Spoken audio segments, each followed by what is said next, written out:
Hi Mark, I'm Doris. My student number is S04411031. The video title is Karen Zai, How to Stop Torture. In 1994, I worked into a prison in Cambodia, and I met a 12-year-old boy who had been tortured and was denied access to counsel. And as I looked into his eyes, I realized that for the hundreds of letters I had written for political prisoners, that I would never have written a letter for him, because he was not a 12-year-old boy who had done something important for anybody.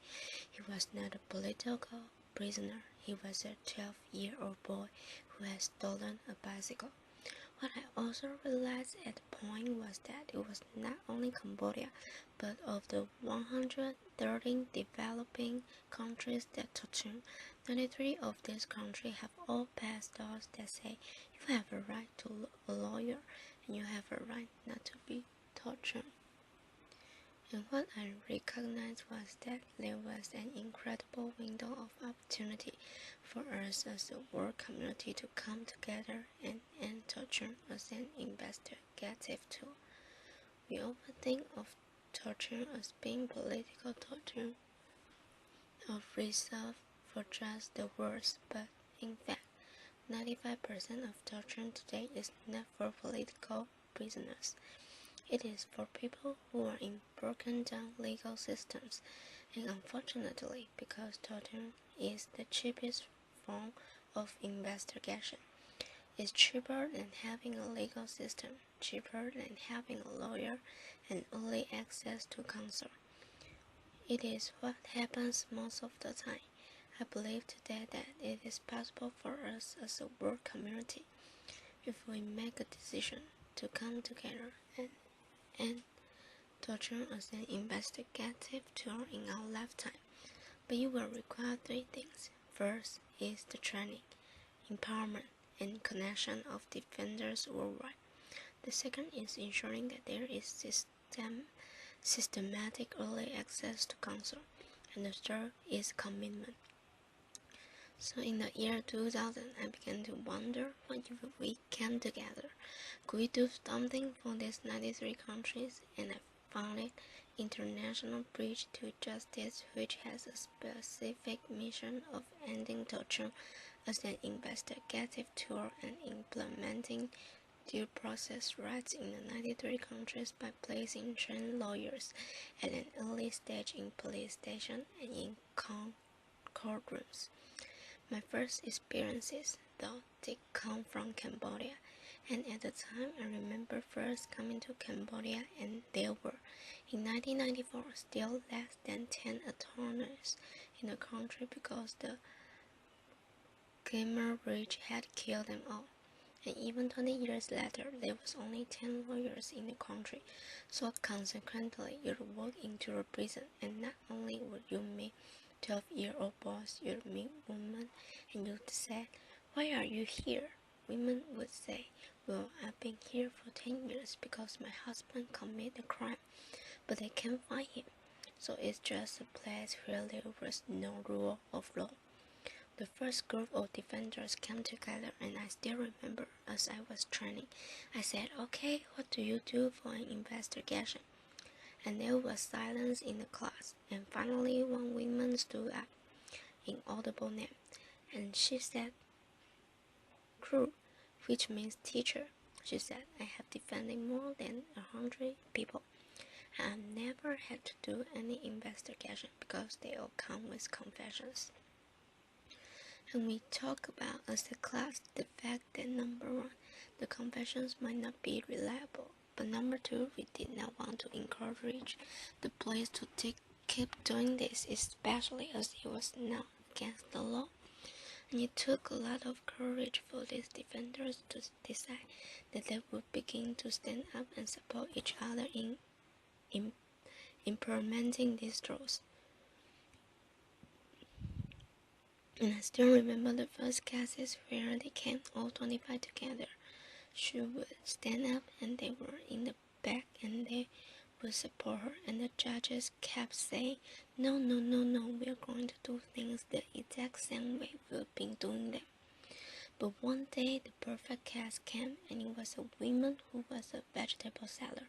She was sitting outside of a house. She said she actually saw the person run out who she thinks stole whatever the jewelry was. But the police came, they got her. There was nothing on her. She was pregnant at the time. She had cigarette burns on her. She'd miscarried. And when they brought her case to the judge, for the first time he stood up and he said, yes, there's no evidence except for your torturing confession, and you will be released. And the defenders began to take cases over and over again, and you will see they have step by step begun to change the course of history in Cambodia. But Cambodia is not alone. I used to think, well, is this Cambodia or is it other countries? But it is in so many countries. In Burundi, I walked into a prison and it wasn't a 12-year-old boy. It wasn't an 8-year-old boy for stealing a mobile phone. Or a woman, I picked up her baby, really cute baby. I said, your baby is so cute. It wasn't a baby, she was 3. And she said, yeah, but she's why I'm here. Because she was accused of stealing 2 diapers and an errand for her baby and still had been in prison. And when I woke up to the prison director, I said, you've got to let her out. The judge will let her out. And he said, okay, we can talk about it. But look at my prison. 80% of the 2,000 people here with a lawyer. What can we do? So lawyers began to courageously stand up together to organize a system where they can take cases. But realize that it's not only the training of the lawyers, but connection of the lawyers that makes a difference. For example, in Cambodia, it was that Inaudible Net did not go alone, but she had 24 lawyers with her who stood up together. And in the same way, in China, they always tell me, it's like a fresh wind in the desert when we can come together. Or in Zimbabwe, where I remember innocent after coming out of a prison where everybody stood up and said, I've been here for 1 year, 8 years, 12 years without a lawyer. He came and we had a training together and he said, I have heard it said, because he had heard people mumbling and grumbling. I have heard it said that we can't help to create justice because we do not have the resource. And then he said, but I want you to know that the lack of resources is never an excuse for injustice. And with that, he successfully organized 68 lawyers who have been systematically taking the cases. The key that we see through is training and then early access. I was recently in Egypt and was inspired to meet with another group of lawyers, and what they told me is that they said, hey look, we don't have police on the streets now. The police are one of the main reasons why we had the revolution. They were torturing everybody all the time, and I said, but there's been tens of millions of dollars that have recently gone into the development of the legal system here. What's going on? I met with one of the development agencies, and they were training prosecutors and judges, which is the normal BS as opposed to defenders. And they showed me a manual which actually was an excellent manual. I said, I'm gonna copy this. It had everything in it. Lawyers can come at the police station. It was perfect. Prosecutors were perfectly trained. But I said to them, I just have one question, which is, by the time that everybody got to the prosecutor's office, what had happened to them? And afterwards, they said they had been tortured. So the pieces are not only the training of the lawyers, but us finding a way to systematically implement early access to counsel, because they are the safeguard in the system for people who are being tortured. And as I tell you this, I'm also aware of the fact that it sounds like, oh, okay, it sounds like we could do it, but can we really do it? Because it sounds big. And there are many reasons why I believe it's possible. The first reason is the people on the ground who find ways of creating miracles because of their commitment. It's not only innocent who I told you about in Zimbabwe, but defenders all over the world who are looking for these pieces.